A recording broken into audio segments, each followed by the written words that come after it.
que lorsqu'elle a percuté ma vie, qu'elle a touché mon cœur, Seigneur. Merci pour ta parole, Seigneur, parce que c'est elle, Seigneur, qui brise les cœurs, qui vient convaincre les vies par ton Saint-Esprit, qui nos amis sortent de ce lieu sauvés, Seigneur, qu'ils passent de la mort à la vie, Seigneur. Merci d'être avec ton serviteur, merci de lui donner les mots à propos, Seigneur. Et à toi soit toute la gloire, Jésus. Amen. Gloire au Seigneur. Est-ce que vous êtes bien ce soir? Amen. Amen. Je vous pose une petite question. Que celui ou celle qui veut être béni, qui lève sa main. Gloire à Dieu. Vous savez, Dieu, il est un Père. Et moi, si je vais vers mon Père, et que j'ai faim, et que je dis au pas, j'ai faim, eh bien, je sais que mon Père, il va m'apporter un petit bout de pain. Et puis, si j'ai soif, et je dis au pas, j'ai soif, et je sais que mon Père, il va venir m'apporter un verre d'eau. Peut-être que ce soir, tu as besoin d'un petit bout de pain. Bien un petit verre d'eau pour désaltérer ton âme. Gloire au Seigneur. Amen. Vous savez, ce matin, le téléphone a sonné. Et puis Juan m'appelle. Il me dit, est-ce que tu nous ferais la réunion ce soir? Il me disait, qu'est-ce que tu es en train de faire? Et bien, j'ai dit, frère, j'ai pris mon véhicule. Et j'ai dit, j'essaye de mettre quelques cartes pour essayer de gagner ma vie. Et il me dit, tu prêches ce soir. Vous savez ce que j'ai fait? J'étais parti à peu près à 30 km de Rivesaltes. Et j'ai pas posé de carte. J'ai pas chaîné. J'ai fait demi-tour. Et je vais aller me mettre à part. Amen.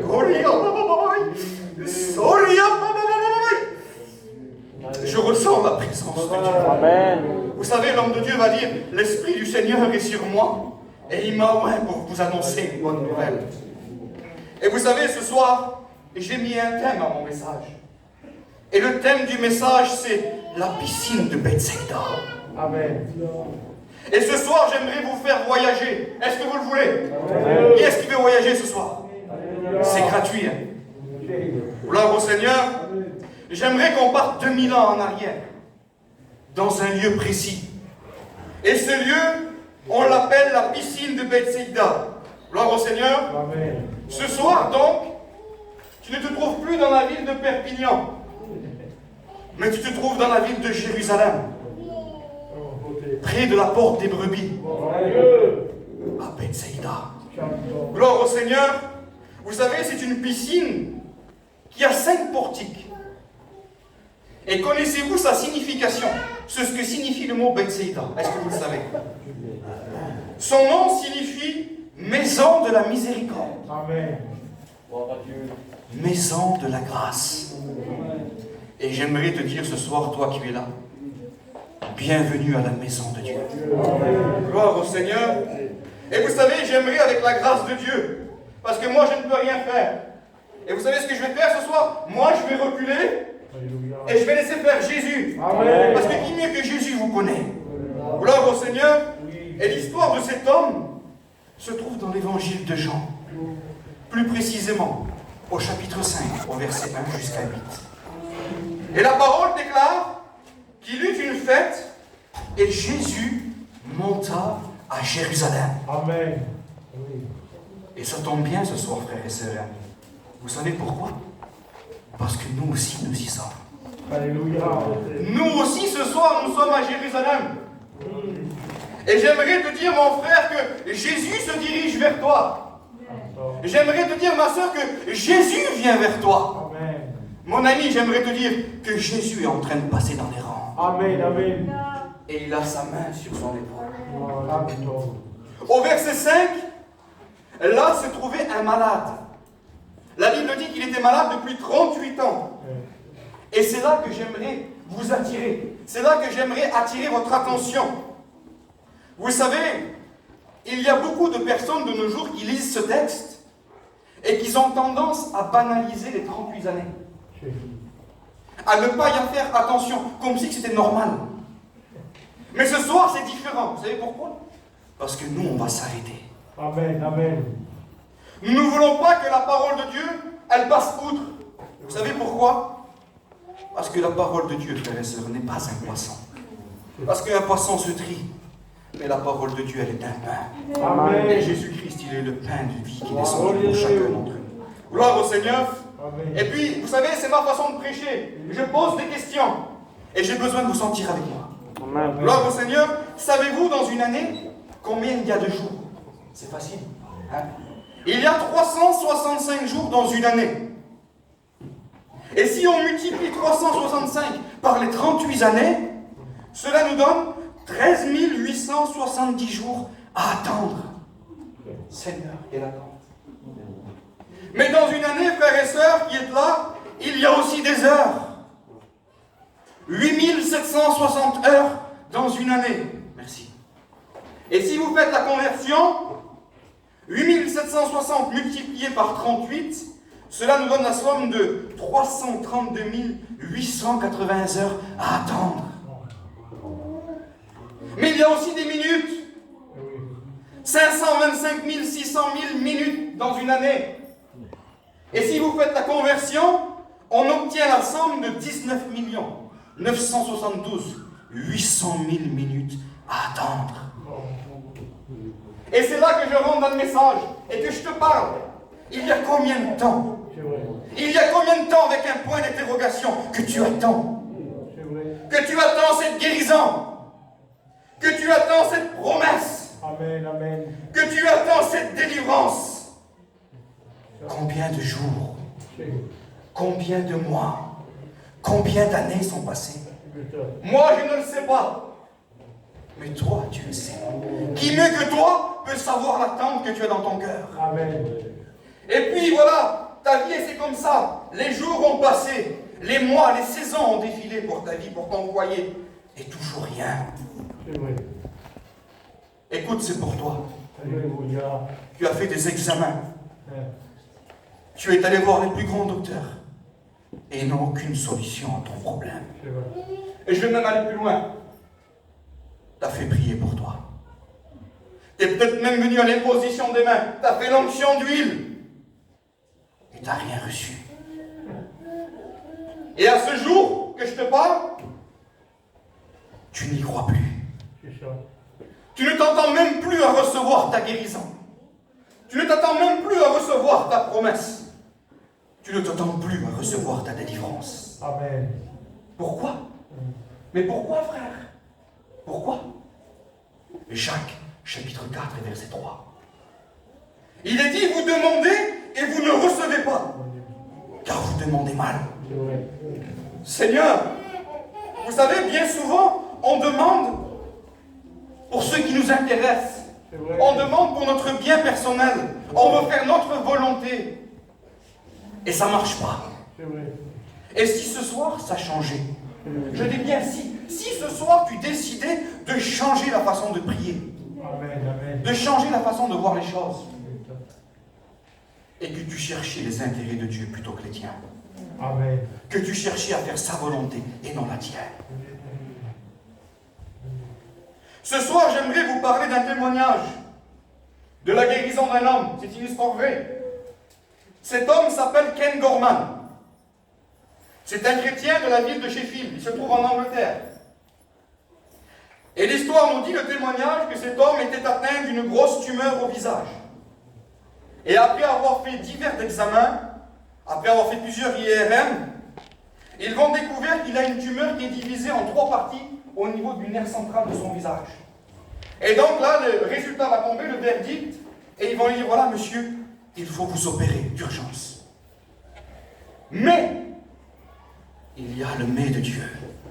Et j'aimerais te dire que ce soir, le mais de Dieu est pour toi. Amen. Mais le témoignage nous dit que, ayant entendu qu'il y avait une réunion.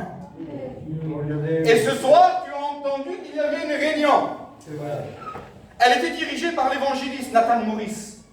Bien sûr, ce soir, tu n'as pas Nathan Morris, mais tu as le même Dieu. Amen. Gloire au Seigneur. Dieu. Et puis lorsque le frère va finir de prêcher, il va faire un appel, tout simplement. Il va dire que celui ou celle qui veut être guéri, qu'il vienne au devant et on va prier pour lui. Et puis le frère, il l'a saisi par la foi. Amen. Il s'est levé. Il est venu à l'imposition des mains. Et le témoignage nous dit qu'au cours des 10 prochains jours, l'énorme gonflement qu'il avait à son visage, il commençait à reculer. Toute douleur était en train de disparaître. Vous savez ce qui s'est passé? Lorsqu'il est venu, Il est reparti avec le même visage après la position des mains. Il n'a pas été guéri sur le champ. Et puis le matin, il s'est levé. Et puis il s'est regardé dans la glace. Et il a vu son visage déformé. Et le diable est en train de lui parler. As-tu réellement reçu ta guérison? Vous savez ce qu'il disait? Seigneur, tu m'as guéri. Amen. Le deuxième jour, il se lève, il se regarde dans la glace, et son visage était toujours comme ça. Et le diable est encore lui parler. Tu n'es pas guéri. Seigneur, tu m'as guéri.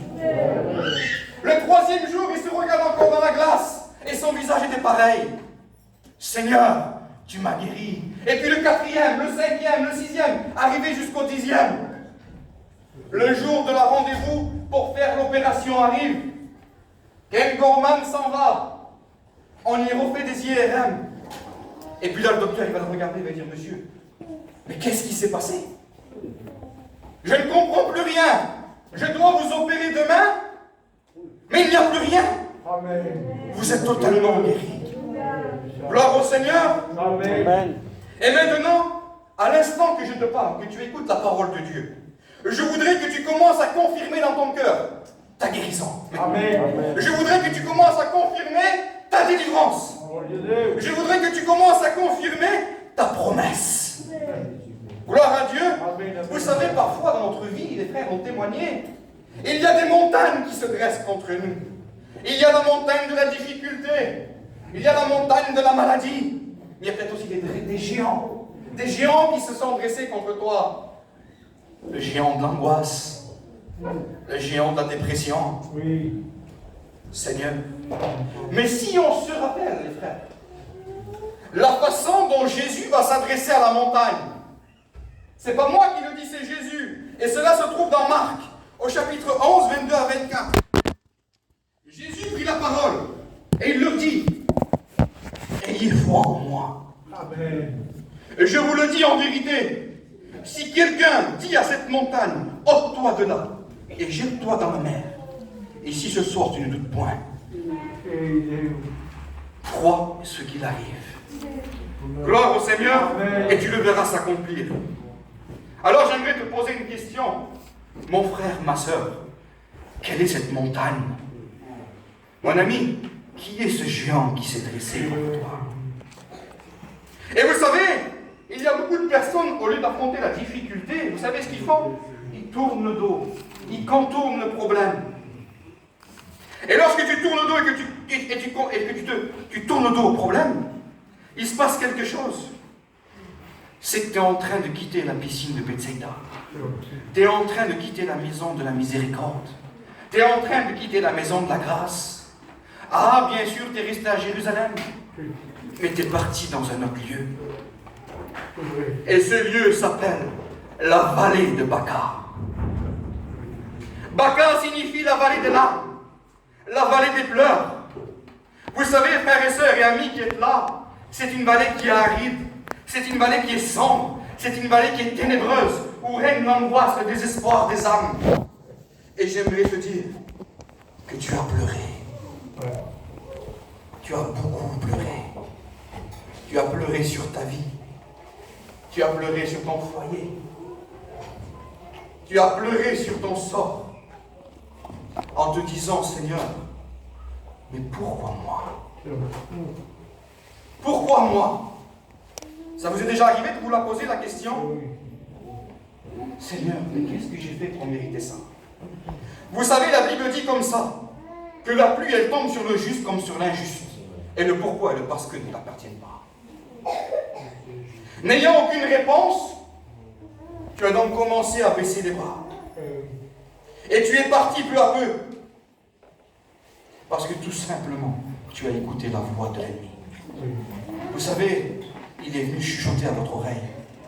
As-tu réellement reçu cette guérison? As-tu réellement reçu cette délivrance? As-tu réellement reçu ta promesse? Genèse chapitre 3 et verset 1. Le serpent rusé. Il vient et puis il s'adresse à Ève et il lui dit, a-t-il réellement dit?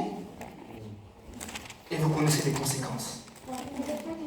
Mais j'ai une bonne parole pour ta vie ce soir. Amen. Amen. Et j'ai une parole d'évangile. L'évangile veut dire bonne nouvelle. Gloire au Seigneur. Amen.